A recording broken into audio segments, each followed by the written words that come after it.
Hello. In today's episode, I have a very special guest with me, Dr. Heather Clarke. Heather is a cultural historian who is very passionate about colonial dance and music and is very knowledgeable about life on board the convict transportation ships. Welcome, Heather. Well, thank you for inviting me to come along and talk about this area of research. What was the conditions like on the ships, really on, the early days of transportation? In the very early days, it did vary quite a bit. The first fleet was comparatively a good journey. The convicts were fairly well cared for. Captain Phillip had a duty of care and he recognised that, and he did what he could to make the journey as pleasant as it could be under the circumstances, and he made sure that the convicts were able to get fresh food when they stopped in the ports. So that one wasn't too bad. The second and the third fleets were very bad. They were really some of the worst. So they had captains on those ships who had been used to transporting slaves. So they were paid when the convicts were loaded, but they weren't paid when they were unloaded. So they had no interest really in looking after the convicts at all. And in fact, they profiteered somewhat through being able to save on food. So that they gave short rations to their convicts, and a lot of them were starving. And they were able to sell that food when they arrived in the colony. So the government did allocate a certain amount of food for each convict, but they didn't necessarily get that. Is that right? Yes, that's right. And there's some awful stories about them being so hungry that if a convict next to them died in chains, they wouldn't report the fact that they died until it became so obvious, because they wanted the food that was allocated to those dead convicts. So it was a really, really dreadful trip, those ones. And when they arrived in Sydney, a lot of the convicts weren't even able to walk. So they took them up to the hospital and they died on the way and so on. So that was just awful. But they did have inquiries about what had happened. And although they recognised it was a terrible situation, they didn't actually, the captains didn't actually suffer any convictions or anything. It was just a rap over the knuckles, really. Wow. But the government did begin to put regulations in place then, and that continued to improve as time went on. Yes. Was there a big turning point where conditions got... Yes, there was a major turning point. It was when there were 3 convict ships arrived. There's on one of your other podcasts, you talk about the Surrey. Yeah. That was one of them. And the 3 Bs and what was the other one? It was General Hewitt was the third. That's right, General Hewitt. Yes, so they arrived in the colony in 1814, and they'd had a large number of people had died, not just the convicts, but also the crew. And that it was so alarming that Macquarie, who was the governor at the time, appointed William Redford, who was a surgeon. He asked him to write a report about what had happened.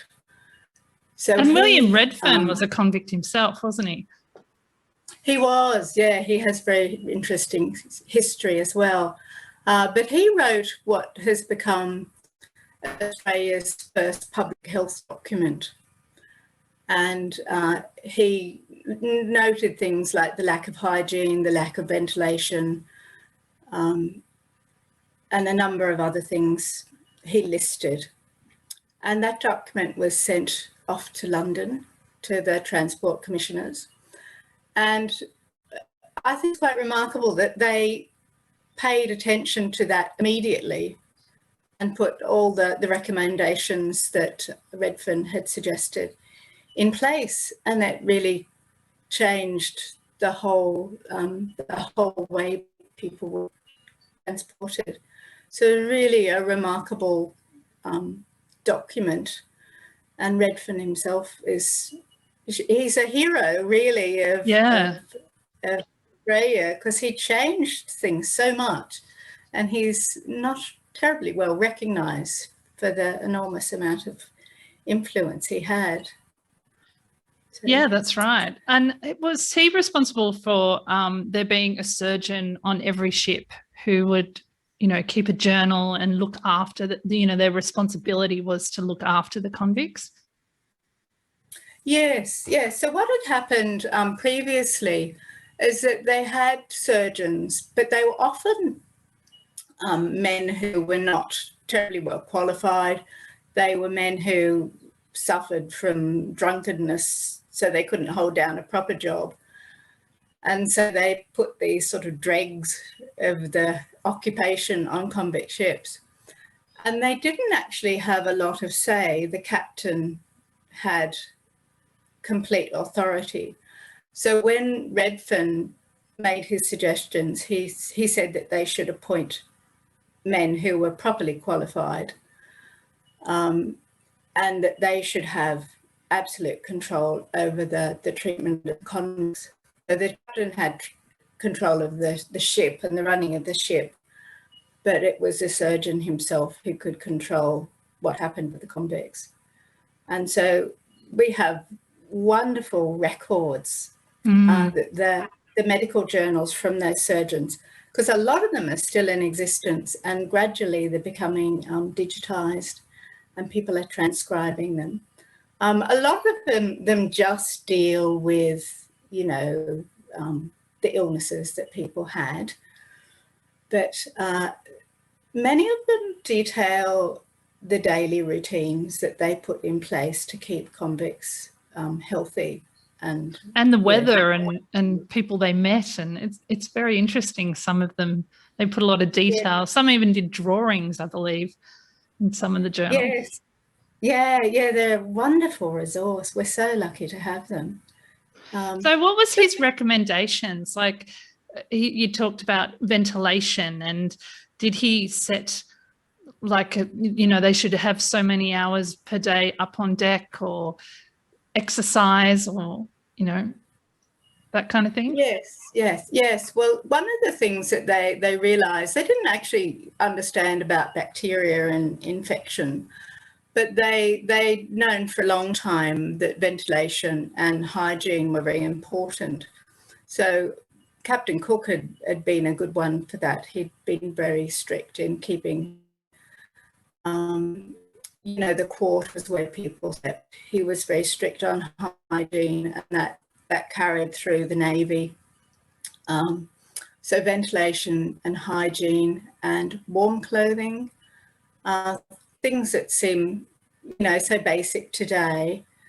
They understood about scurvy, so they gave people an issue of Lange's, which they didn't always like. Phillip did that as well, didn't he? He gave them lemon juice on their voyage out. So early on it really depended upon the captain and their knowledge and what they were like. Yes, yeah. But it's very interesting to think about the way that we get this information, because you often don't hear what the convicts themselves are saying, but it's the people who are observing them. So, the officers or the captain or the surgeon were writing these accounts, and then sometimes you get better educated convicts who are in that situation and talking and writing about what was going on. So in a way you get quite a skewed view of what it may have been like for the common convict. Yeah, it's an interesting thing that you've got to take everything you read in context. What was life really like then? So an interesting historical Yeah. aspect. Did he recommend that they be in chains? No, that was one of the things that he was quite against. So often, as soon as they left sight of land, they would take the irons off. But again, it would depend a little bit on who was in charge at the time and what their attitudes were. Redfern himself thought it was very important that they stayed on deck as much as possible and that they had fresh air. And he was always so very strict about cleaning when they came up in the daytime, that they brought their bedding up and aired it, and that they would clean below decks very thoroughly. And that was a daily regime that came to be put in place. Oh, that's good. And what did they do with their spare time? Like when they were up on deck, were they just sitting around? Were they scrubbing the decks, or, how they, entertaining themselves for that period of time? Yes, because it was a long time. And one of the things was that people would get very bored. And I imagine they wouldn't want the convicts to be too idle because, there might be a mutiny or something. No, that's right. Yeah, they did try to keep them occupied. So, yes, there was a lot of cleaning, scrubbing the decks and all those sorts of things. And the women were often given things to sew. So they made up garments that could be sold when they arrived in the colony. They used to pick oakum, which was something hated. that they did in workhouses too. Yeah, that wasn't a nice job, was it? Horrible job. So the other thing they did was that they were educated. They had schools. Now, I'm not sure how many convicts took advantage of that, but certainly they had the opportunity to read and write and to learn that, and basic maths and things. And that was that was instituted fairly early on and kept going right through that convict transportation period. The other thing, which of course interests me enormously, is that they were allowed to amuse themselves with music and dance. Yes, please tell us about that. Well, a lot of the surgeons realised that thing was it was very beneficial for people's health and also their mental health. So there's a lovely quote about the tranquility of mind that one surgeon attributed to letting people dance, which I think is a lovely, lovely quote. But a lot of them thought that it had lots of health benefits. And as I was saying earlier, they didn't really understand about the spread of disease. So I was thinking of a jail in Cork when they had the cholera epidemic that was in the 1830s, that they actually thought that dancing could stop the spread of cholera. So that was in the Cork jail. It was quite remarkable. And then some of those convicts that had been in the jail at that time came out as convicts to Australia. So you wonder if they kept dancing as they did. So we have about 35 references to direct references to surgeons who thought dancing was beneficial. But there was only one that we found so far, which was Thomas Braidwood.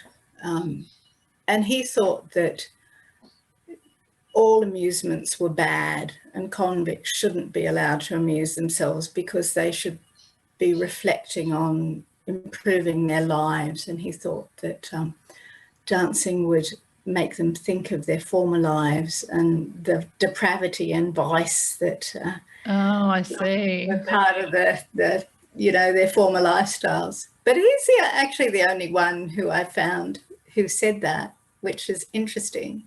A lot of surgeons made no mention of it, because it was such an everyday sort of thing, I think, that, you know, often people don't think to write about things that are commonplace. So although you've got a few surgeons who say, you know, we had dancing every day, others make no mention of it. So we don't know whether they approved or disapproved, or whether they did it anyway. We just don't know.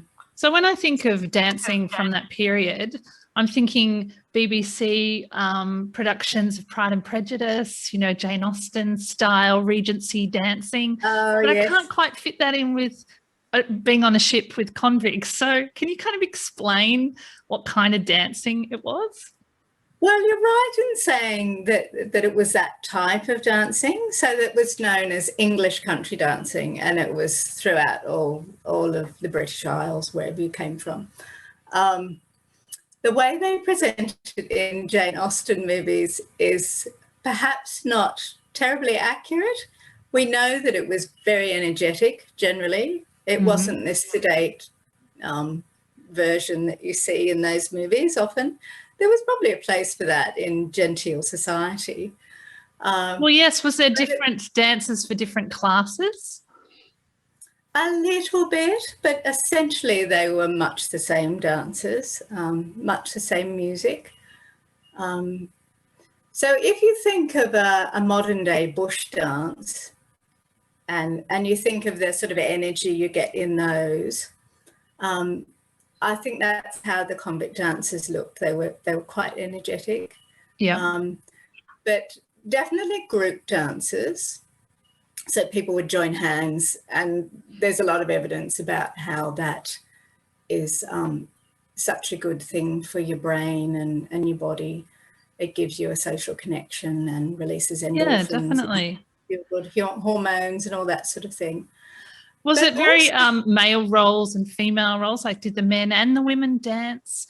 Did they dance together on the mixed sex transportation ships? Do we know? Did it happen on the male ships as well as the female ships? And yeah, I think in those days, like, people did, like, they did dance as couples. So you get, if you went to a hop shop, as they used to call them, for a lower order dance, yeah, people did dance, men and women, just like they would today. But also dancing was just an activity that people enjoyed. So a bit like being on a cricket team, if you like, that men would dance together and not think anything about it. And in fact, in polite society, it was a little bit frowned on for men to dance together. But in lower order society, men dance together all the time. And on the convict ships, I would think that there wasn't mixed dancing. I think they were just all women or all men dancing. There may have been instances where they mixed, but I think generally they tried to keep them apart. The other form of dancing they did, which is a form of solo dance, which people do in a group, but they just dance by themselves, is step dancing. So that's the precursor of tap dancing. oh yeah. If you're familiar with river dance, you know that's the forebear of that. Well, that was a very strong tradition in England as well as Ireland and Scotland. So now you don't think of English people doing that sort of dancing, but they did in those days. It was a very strong tradition. And it really only died out in Australia in the early 1900s. So that's the other thing they did. And you don't need a partner for that. So I think that was probably quite common. And also you didn't even need a musician. You know, you could just hold the tune in your head, or someone might sing a song and you'd dance, you'd beat out the rhythm. Well, that was my next question. Do you know if they had musicians, or, you know, did random convicts have an instrument, or was it quite organised where the surgeon's saying, right, you know, this is dance time, we have a musician? How did it work? Or were they just clapping their hands and singing? Well, I think it was all of those things. I think that you couldn't say that was one rather than the other. There's certainly instances of surgeons talking about the ship's musician playing. So often they had fiddles because that was the most portable instrument. They had a fife and drum in one instance. So that's a fife like a flute and a drum. Yes, so sometimes it looks as though the surgeons have definitely organised it and said, hey, this is dancing time. Oh, And okay. we're going to dance for 2 hours. That seemed to be quite common. But other times I think it was probably just a convict might have had a fiddle because they were known to be transportable instruments, strangely enough. So, yeah, there's certainly instances of convicts playing instruments. Yeah, I'm sure that would have broken up their day immensely to have someone on board with a musical instrument. That would have been really lovely. Yes, yeah.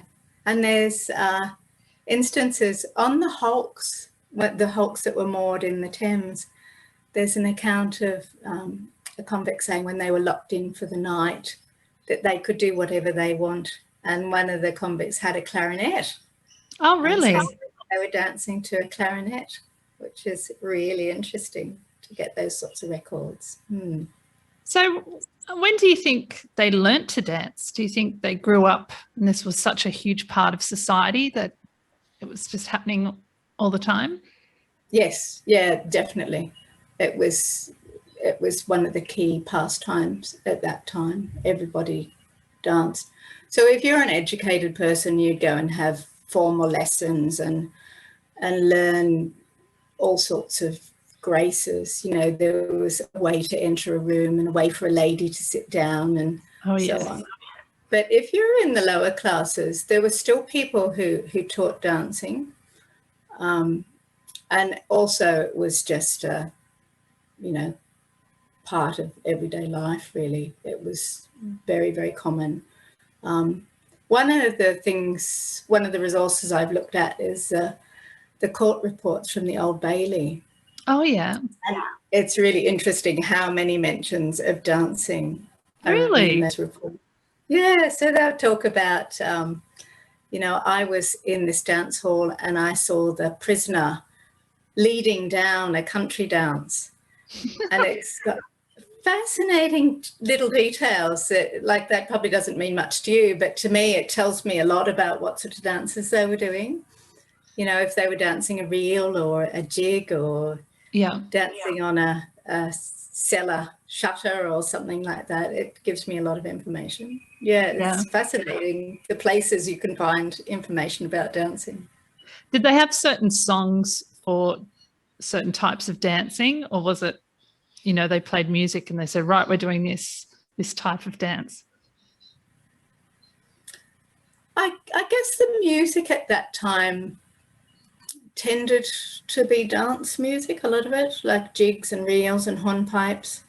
The waltz was coming in at that time, like in the early days, it was coming in. People didn't waltz as a couple, but they used those tunes to do country dances with. A lot of the music was tied up with popular plays in the theatre as well. Oh, okay. So if you take a tune like Speed the Plough, which you might have heard of, it's a hornpipe. So that was a play in the theatre, and the song came from the play, and the tune came from the play, and it was very, very common to have like a dance in the play as well, particularly as a final conclusion to show everyone was in harmony, that they would have a dance. And they weren't complicated dances, so people could watch them and then go home and dance, the latest thing. So you get a whole popular culture centred around the theatre with song and dance and music. And what about when they got off the ships? Was dancing a big part of their lives, do you think? Are there sources for that? Yes, yeah. So in the colony, there's a lot of information from police reports because not that dancing was illegal as such, but you needed a license if you had a public house. You needed a license to have dancing. So really? we get quite a lot of references about disorderly houses. So they called them disorderly. They could be brothels. People seem to think that's all a disorderly house was, but it really just meant that they didn't have a license and they were serving alcohol. So they often called them fiddling and sly grog shops. They called them. Okay. So, and also, if convicts were out without permission, then they were reported. So you get a constable going in and saying, I saw this man dancing an Irish jig and he shouldn't have been there, he didn't have permission. And so again, those sorts of references give us so much information about what was going on. Do you know if they, so if they were doing it on the ships for exercise as an approved form of exercise, do you know if when they went to the barracks, they were doing it there? Well, it's interesting because there was a Jew's harp found in the floorboards of the barracks, wasn't there? And a scrap of music. So a Jew's harp was a really common instrument for working class people. They're not very loud, but anyone can play a tune on them. So there's a thought that, yes, perhaps they danced in the barracks when they were locked in for the night. We haven't found a record of that as such, but there's a lovely record of two Irish men, and they'd been at a wake and they were coming back to the barracks. And it says that they couldn't stop dancing because they'd been at this wake. And the officers told them to stop dancing, but they just couldn't stop. They couldn't stop themselves they had the music in them. Celebrating and dancing. Yeah, so I think that's a really interesting account. Yeah, well, it's nice to hear when convicts have a nice time. Yes. Well, I think that's, you've sort of hit the nail on the head a bit there, because the authorities didn't want people to think that convicts were having a nice time. Yeah. So you may be familiar with the first play in the colony, which took place 18 months after they landed. So it was, and they were celebrating the King's birthday, and the convicts put on the play The Recruiting Officer. Well, Governor Phillip didn't write home and say, hey, the convicts put on this great play, because there was that thought, convicts shouldn't be having a good time. So it was only through Collins writing about it that we know about it. I think a lot of that information was suppressed. They didn't want people to be thinking it was good. And that's reflected a bit in Commissioner Biggs, who came to the colony in the early 1820s. Yeah. He wrote that there were way too many dance licenses being issued. Oh, okay. Yeah, and that it shouldn't be happening. There were too many public houses, and they were issuing too many licenses for dancing. So, he had that attitude. It wasn't about reforming convicts, it was about punishing them. Yeah. So that's, they really tried to suppress that. And also on Norfolk Island in 1840, McConaughey was there. And he was very keen on reforming convicts. Yeah, he sounded like a great man. Yeah, and he thought music was a really good way to give people something to make their lives better and make them better people. And they had a similar celebration, celebrating Queen Victoria's birthday. Oh, yeah. And they had a lovely holiday, if you like, and they put on a play and had some dancing and music in a concert. And when that was reported back in England, oh, there was all hell broke loose. You know, what's he doing? Making the convicts have a good time, letting them do these things. Yeah. So I think there was a lot of suppression of that idea that, you know, convicts could enjoy themselves. You can't have that. Yeah. Yeah, that's sad, isn't it? So can you tell us some of the names of the popular dancers? Oh, yes, there's a lovely account of a convict called Jeremiah Byrne. And he was up in front of the court and he named the tunes that he played in the hop shop. So a hop shop was a name for a dance hall, and he played in the Rocks. And he names 4 tunes. So one is Blewett's Jig, which is a tune that people still play today. It's a slip jig. Paddy Carey is another tune. That's a jig as well. Irish one? Yeah, interestingly enough. But that, like, the culture was very spread across Ireland and England and Scotland, very much a common culture. So they probably dance them a little bit differently, whether you're Irish or Scottish or English, but the same tunes. What was the other tune?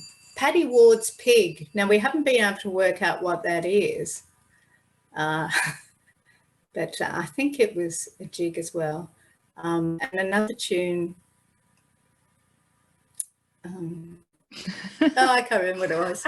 Sorry. But if you're interested in those sorts of tunes, there was a convict fiddler called Alexander Lange. Oh, yeah. And he was sent from Perth in Scotland.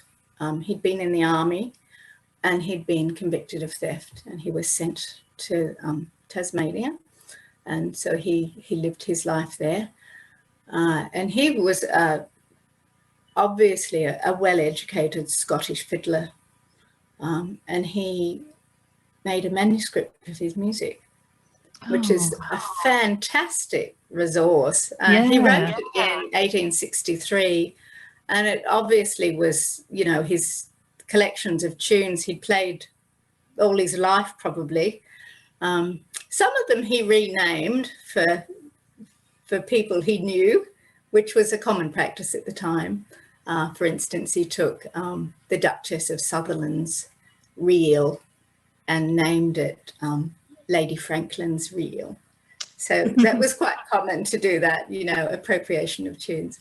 But if you're interested in the repertoire, that is an excellent source. So many of the tunes he played were dance tunes. Is there anywhere we can go and see them being performed? Is there any YouTube videos or, you know, festivals where you kind of recreate the dances? Look, there really isn't. The only thing I have is when I carried out the research at the Queensland University of Technology, we did a series of workshops. So we took the names of tunes that we knew were played, and we looked at the types of dance that were put to those from sources at the time, and we danced those. We put them together, and some of our dancers had experience as folk dance, but others had experience in dance forms that weren't related. And then a couple of people had no experience. So it was really useful to put, you know, those 3 groups of people together, and see what we came up with. So I do have a video about that on my website at colonialdance.com.au. Excellent. I'll put links to this on the show notes. Okay, yeah, so you can have a look at that, which gives you a bit of an impression. But it would be great to make more videos like that. Yeah. Yeah, I would really love to see how it all worked. And people can go to your website to learn more about the conditions on the ships and dancing in the colonies? Yes, yeah, I'm building a whole section about dancing on the ships. And you're also on Facebook, aren't you? Yes. Yeah, I've got the website and Facebook, yes. Fantastic. Well, I'll put all those links in the show notes. So if anyone is interested in learning more, they can go and check that out. Thank you so much for joining us today. This has been so interesting, and it's really nice, as I said before, to talk about something joyful for the convicts, you know, a bit of fun and a slice of culture that they took from their homes and brought to Australia. Yes, well, thank you very much. It's lovely to talk about it.